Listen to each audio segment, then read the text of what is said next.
the news tonight, President Tinubu elicits people's and media cooperation to combat insecurity. National Assembly frowns at FG over poor implementation of 2024 budget. Emefiele loses bid to stop fraud trial. And on the foreign scene, Mozambique's main opposition leader returns from self-imposed exile.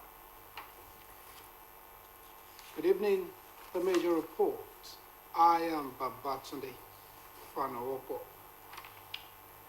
President Bola Tinubu has sympathized with the military and the families of the 6 soldiers who lost their lives during the assault on the 4th of this month. The terrorist attack took place at the Nigerian Army base in Zabangida, Damboa, Borno State. In a statement issued by his Special Advisor on Information and Strategy, Payo Ononuga, the President commended the bravery and sacrifice of the fallen soldiers. The statement adds that their sacrifice in defending the nation will forever be honored and remembered, underscoring the nation's indebtedness to those who paid the ultimate price for its security. The President also commended the Nigerian Armed Forces for their swift and decisive response to the attack. Highlighting the air component's effective retaliatory strikes, President Tinubu said the resolute action by the Army demonstrates the capability and readiness of the military to confront and defeat threats to the nation's security. The President also appealed to Nigerians, including the media, to rally behind the military's effort to restore peace and stability across the nation. Still on security, the police command in Anambra has confirmed the kidnap of 2 Catholic nuns, allegedly kidnapped by yet-to-be-identified gunmen along Ufuma Road, Urumba North local government area of the state.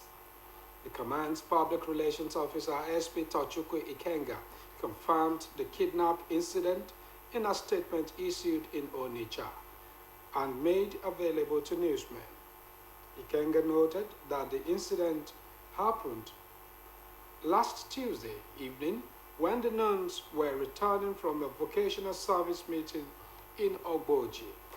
He added that the Commissioner of Police, Mr. Nage Itam, alongside the Deputy Commissioner of Police in charge of operations, visited the scene for a spot assessment.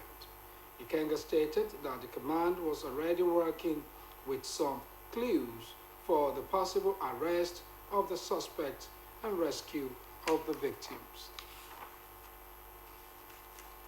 The administration of President Bola Tinubu is currently under pressure to dump the food import waiver that it announced in July last year. Multiple sources at the presidency said the pressure has been coming from the private sector, who claimed that opening up the country to food import would undermine the reinvestment and worsen the unemployment rate in Nigeria. Some private sector operators confirmed this, describing the food import waiver policy as a double-edged sword that may bring down the prices of imported commodities but would adversely impact local production. One of the sources at the presidency who spoke with newsmen in confidence due to lack of authorization to speak on the matter said a lot of media outfits have been publishing on the failure of the government to implement the waiver on food imports. According to him, the real reason why the government is slowing it down is the need to protect local companies, adding that many local companies and groups like Manufacturers Association of Nigeria, Lagos Chamber of Commerce and Industries have put pressure on the federal government not to import food, as that is not a solution. He said the focus should be to increase local production. Still on food, victims of disasters across Osun State have received relief materials, including food and building supplies, from Governor Adeleke to ease the impact of hardship. The governor reiterated his administration's commitment to alleviating the suffering of state citizens. According to a statement issued by the Commissioner for Information and Public Enlightenment, Oluomokolapo Alimi, the relief distribution covered all 3 senatorial districts of the state. The event held at the Osema warehouse behind the Osun State Government Secretariat was overseen by Governor Adeleke's Special Advisor on Emergency, Emiola Fakeye, who represented the governor. He said Senator Ademola Adeleke is resolutely committed to ensuring that none of the victims of one form of disaster or the other is left unassisted by the Mole Osun-led administration in the 3 senatorial districts of the state. The distribution of edibles and non-edibles comprising rice, gari, maize, roofing sheets, and other building materials estimated at several millions of naira is yet another commitment to proactive and responsive emergency management of Osun government in ensuring that no one is left behind in the wake of unforeseen events. He assured that the state government have enough relief materials to go around all the affected victims whose profiles have already been captured by the officials of Osema. Meanwhile, Osun State Forum of Special Advisors to the Governor has unanimously endorsed Governor Ademola Adeleke for a second term in office. The decision was arrived at during the first meeting of the forum this year.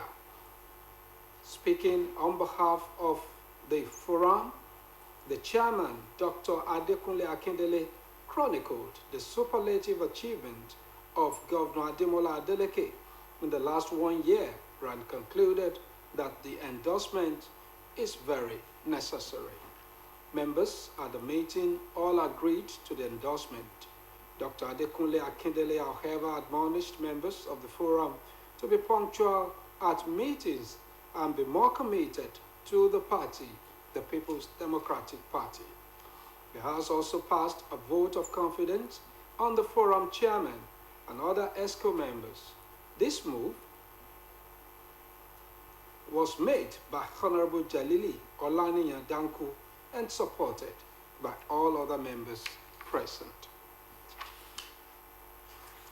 The National Assembly has taken a swipe at the federal government over what it called poor implementation of capital projects in 2024 budget, saying the situation was unpalatable.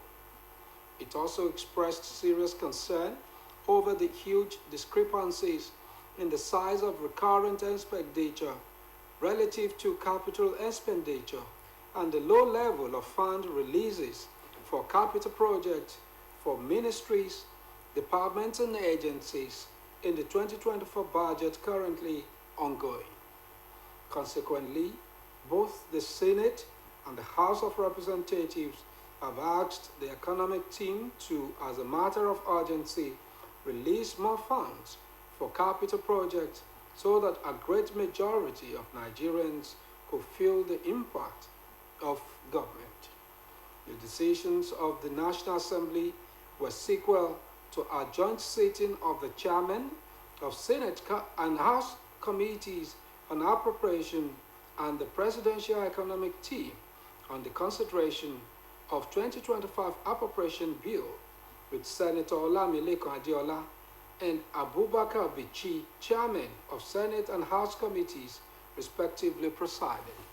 The position of the National Assembly was taken after the report of the economic team led by the Minister of Finance and Coordinating Minister of the Economy, Wale Edun, showed that overall, so far, only 25% of capital expenditure was implemented against 43% for recurrent. The Petroleum Retail Outlets Owners Association of Nigeria, Petron, has expressed dissatisfaction with the sluggish pace of construction on the Eleme East-West Road by Reynolds Construction Company, despite receiving 33 billion naira for the project. In a press statement, Petron's National Public Relations Officer, Dr. Joseph Obele, criticized the delays, calling for expedited action to complete the road.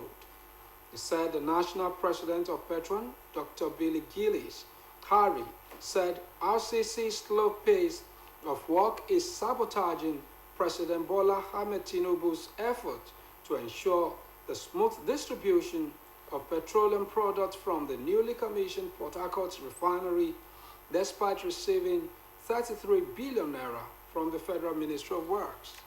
Petron, in the statement, said that about 60 retail outlets are negatively impacted by the road construction and requested adequate compensation for owners of those filling stations.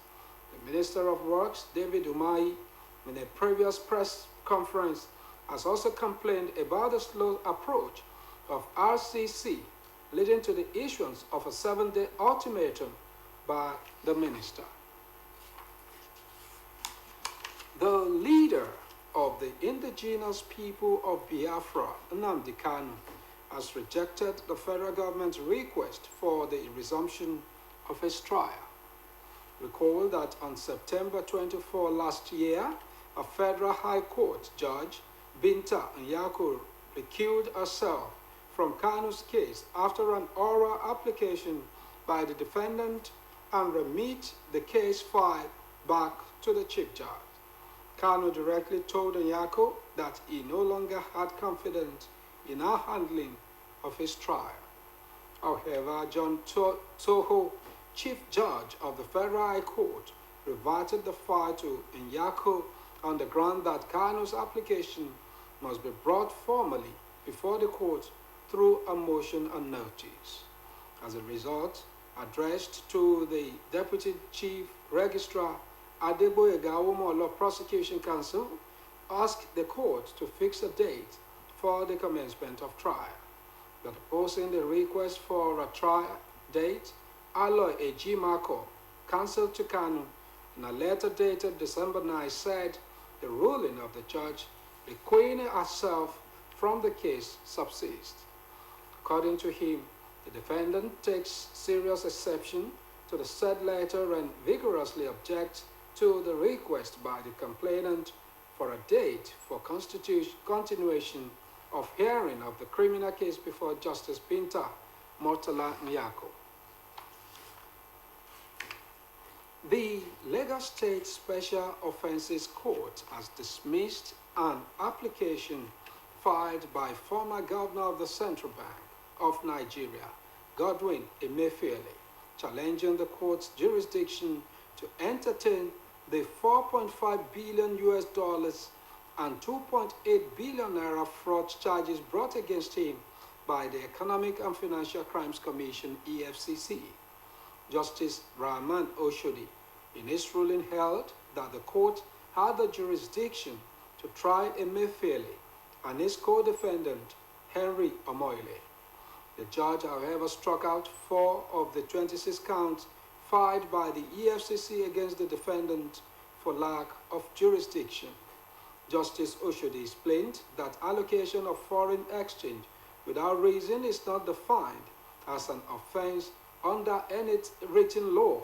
Hence, he granted objection to counts 1 to 4. The objection challenging the court's territorial jurisdiction over counts 8 to 26 also failed and was dismissed.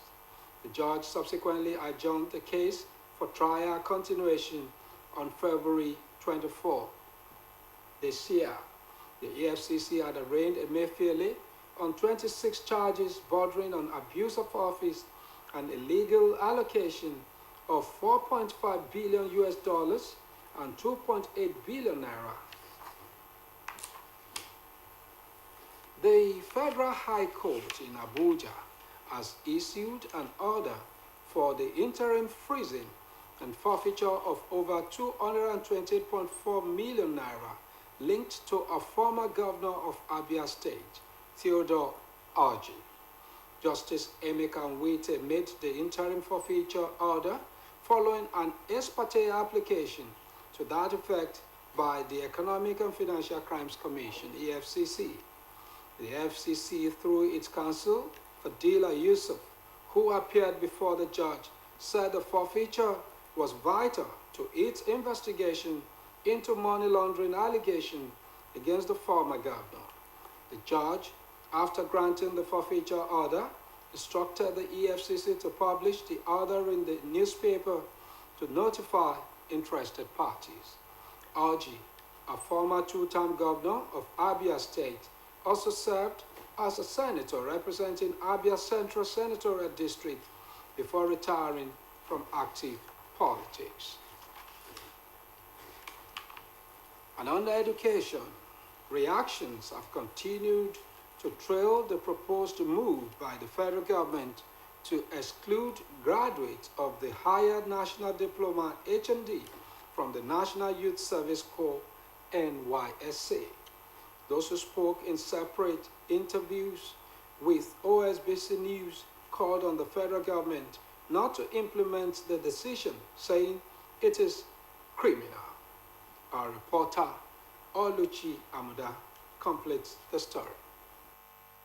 Full-time Higher National Diploma HND graduates who previously completed part-time national diploma programs protested the move by the federal government to exclude them from participating in the National Youth Service Corps. The protest comes as the registration for the second stream of Batch C mobilization began. Reacting to this development, an educationist, Alhaji Hamid Razak, described the proposed decision as discriminatory, capable of disrupting the peace in the education sector. He maintained that such idea, if implemented, would prevent students from seeking admission into the Polytechnic. They should not be disqualified from going for NYSC. You know, this kind of thing has happened in the past, where we have NCE, that is a College of Education student going for national service. But later, they discarded them from participating from this national service. And from the look of things, I think with what people have been arguing about in the past as regards the qualification of HND and BSc holder, that they are equivalent. So since they are equivalent, they should be allowed to participate in National Youth Service. Because let us look at the duration. 2 years for OND, 2 years for HND. So it's equivalent to 4 years spending in the university. So why are they now being disqualified from participating in national service? Speaking in the same vein, another educationist, Elder Zacchaeus Oluwolong, said that the NYSC serves as a platform for youth to serve their fatherland and garner work experiences needed to navigate future challenges. He maintained that denying them of such opportunities could have negative consequences, especially in the provision of labor force for some organizations that rely on the core members. It is just a pity that the federal government is always cutting off the HND holders not to serve again. It is just even alarming because it has been in existence. They have been even doing it years back. So this year, it's just even alarming now that the federal government is even cutting it off. It's going to even scatter this country if it is being approved at the end of the race. So I'm supporting HND to be served. Speaking to the contrary, one of the Polytechnic administrators in Nigeria who spoke with OSBC News on the condition of anonymity blamed the management of polytechnics for always biting more than they can chew, most especially in the admission process. He alleged that many polytechnics in Nigeria award admission to students indiscriminately, even without requesting for JAMB scores. He maintained that preventing such students that got into the higher institutions through the back door from participating in the National Youth Service would help restore sanity into the polytechnic education in Nigeria. Oluchi Amuda, OSBC News. The United States mission in Nigeria today closed its operation to honor former President Jimmy Carter. The U.S. mission stated this in a post on its official X handle. A statement by the mission reminiscing former President Jimmy Carter, a tireless advocate for peace, democracy, and human rights. Carter, who died on Sunday, December 29, 2024, at the age of 100, served a single term from 1977 to 1981 and was widely praised for his post-presidential humanitarian efforts, for which he was awarded the Nobel Peace Prize in 2002. The body of the late president was transferred last Tuesday in a grand and solemn military ceremony to the U.S. Capitol, where it will lie in state until a national funeral later this week. His body arrived at the snow-covered U.S. Capitol, where it will remain until today after a full day of ceremonious travel that began in his native Georgia. You are welcome to our sports segment.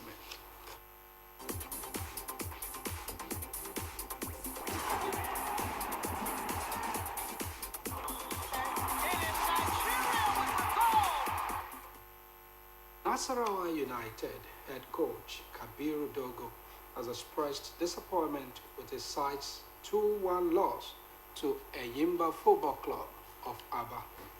Details of these and other developments in the world of sports are presented from our studio.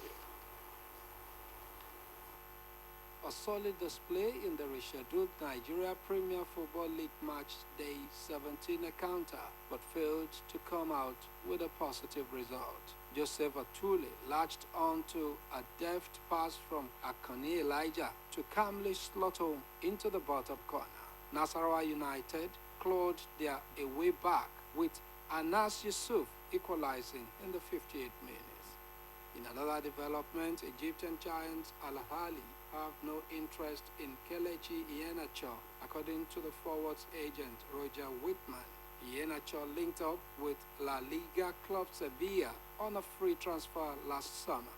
The Nigerian international has, however, struggled for regular playing time at the former UEFA Europa League champions. The 28-year-old has failed to register a goal or an assist in 9 league appearances for the Rojiblancos. The striker has been linked with a move away from Sevilla this month, with Al Ahly reportedly among his admirers. Whitman has, however, denied any link with the multiple African champions. According to him, no one from Egypt has contacted him to talk about the footballer. So therefore, the news that they are completely false, he was quoted. In the meantime, Manchester City is eyeing a deal to sign Egyptian forward and entering Frankfurt's Omar Mamouche as a backup for Erling Haaland, who is yet to replicate his last season's goal-scoring form for City. According to a report, the German club is demanding around £67 million, 80 million euros for the 25-year-old, but so far no negotiations have been done between the clubs yet. It also stated that there is no release clause for the forward, and offers significantly below that are expected to be rejected by the Bundesliga club, who are third in the German top flight. Reports say City and Mamouche's camp consider a transfer fee of £42 million to be more realistic. Mamouche, who can operate across the front three, has scored 13 goals in the Bundesliga so far this season, with only Bayern Munich striker Harry Kane scoring more. He has netted 18 goals in all competitions this campaign and is second only behind Liverpool forward Mohamed Salah for goal involvement across the top 5 European leagues this season.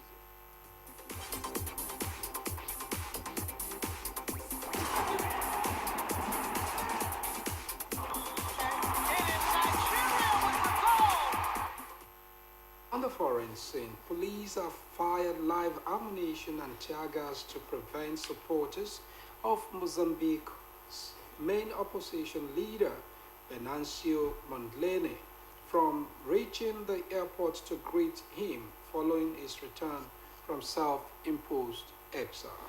Details are presented from our studio. Capital Maputo showed police chasing down protesters, some of whom responded by throwing rocks as they attempted to breach the main highway leading to the city's Mavalane International Airport. It was reported from the site of the clashes in Maputo that some of Mondlane's supporters were injured in the clashes. Police have been pushing back at protesters, firing tear gas. The protesters are trying to reach the airport to greet Mondlane, and they can't. As of now, the number of injuries could not be immediately determined. Mondlane supporters turned to a man allegedly shot in the head by police at a checkpoint near the Maputo International Airport. Mondlane, who was met by a large group of journalists after exiting the airport building, claims the October 9 election was rigged in favor of the candidate of the ruling Frelimo party, Daniel Chapo, who is due to be sworn in on January the 15th. Meanwhile, Chadian security forces successfully repelled an attack on the presidential palace in N'Djamena by suspected Boko Haram terrorists. The forces killed several attackers and arrested others during the operation. Footage circulating on social media shows members of the terrorist group under heavy fire from Chad's Directorate General of Security Services and internal exile. A counter-insurgency expert in the Lake Chad region, Zagazola Makama, reported that the attack was swiftly contained with the situation brought under control. He stated the forces successfully neutralized several Boko Haram attackers following an assault on the presidential palace in N'Djamena, Chad. Intelligence sources told Zagazola Makama that the DGSSIE demonstrated efficiency in neutralizing the threat, ensuring the safety of government institutions and key personnel. While authorities have not disclosed specific casualty details, reports suggest that several attackers were captured alive, offering the potential for critical intelligence in future counter-terrorism efforts. Security measures had already been heightened in the days leading up to the attack, including the government shutting down communication networks to prevent breaches. The foreign scene will come to the end of the major report on OSBC TV. It was edited and delivered by Babatunde Fanopo. Thank you for watching. Good night.